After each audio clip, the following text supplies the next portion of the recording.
Welcome sa aking munting channel pero huwag ka magpaloko sa munting na yan. Dito pinapabukas ko ang mga sikreto na ayaw ipaalam ng iba.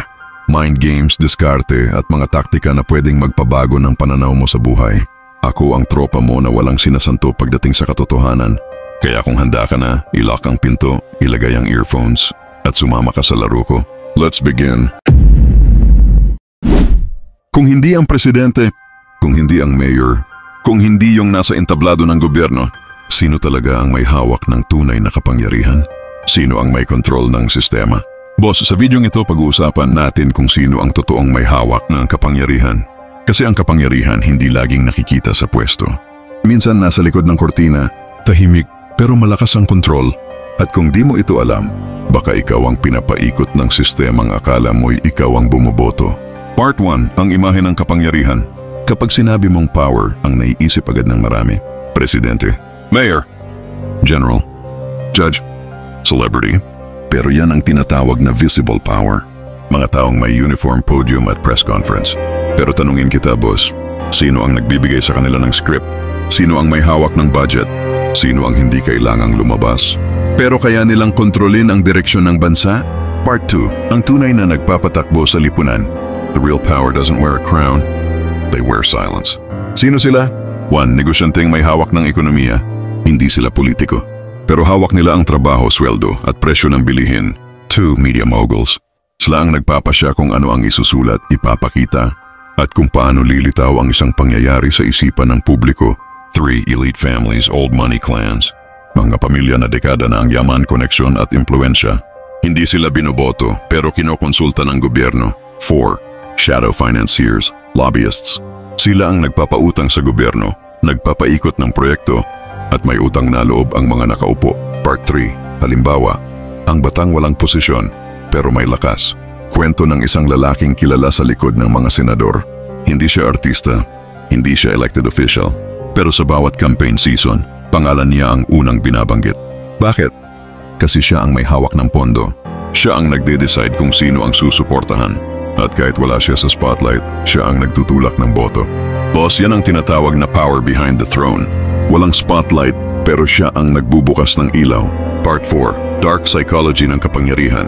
Sa likod ng lahat ng leader may tagapayo, strategist, investor. Bakit sila ang may tunay na kapangyarihan? Kasi hindi sila nai-involve sa backlash. Nasa likod sila, kaya walang pressure. Pero ang desisyon dadaan sa kanila. Ito ang madilim na katotohanan. Ang taong may kakayahang magdesisyon kung ano ang lalabas sa media, kung sinong makakakuha ng kontrata, at kung sinong sisikat, siya ang tunay na hari. Part 5, Stoic Wisdom. Power is silent, not loud. Sabi ng mga Stoic, the more power you have, the less you show it. Ang tunay na kapangyarihan hindi sinisigaw, tahimik lang, kalmado, strategic. Kung ang presidente ay mukha lang, ang utak nasa likod, at minsan, yan ang kalaban ng masa, ang hindi nila nakikita. Part 6, ano ang konsekwensya nito sa ating mga ordinaryong tao? Kapag hindi mo kilala kung sino ang may tunay na hawak ng kapangyarihan, madali kang manipulahin. Baka boto ka ng boto, hindi mo alam kung sino talaga ang may hawak ng agenda. Baka reklamo ka ng reklamo, pero ang dahilan ng taas ng presyo, nasa kamay ng private company na hindi kilala.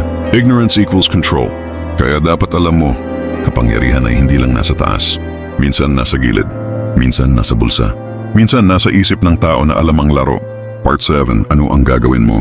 1. Observe beyond the headlines. Huwag kang basta-basta maniwala sa kung anong viral. Alamin kung sino ang nakikinabang. 2. Aralin ang pattern ng galawan ng kapangyarihan. Sino ang pinapabora ng batas? Kaninong negosyo ang lumalakas?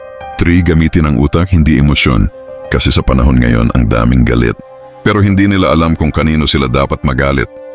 4. Maging player, hindi pawn. Sa diskarte, sa negosyo, sa impormasyon, aralin mo paano gumagalaw ang tunay na malalakas. Kung akala mo ang presidente ang pinakamakapangyarihan, tanungin mo kung sino ang pwedeng magpababa sa kanya.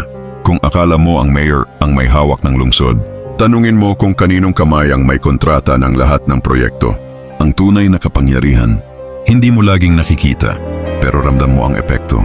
Kaya boss, kung gusto mong umasenso sa buhay, huwag mong habulin ang pwesto.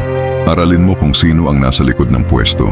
Dahil sa mundo ng kapangyarihan, hindi palaging bida ang bida. Minsan yung kalaban, tahimik lang. Hanggang dito na lang. At kung nagustuhan mo ang videong ito, maaari kang mag-comment, mag-like, i-share at mag-subscribe. Hanggang sa muli. Salamat.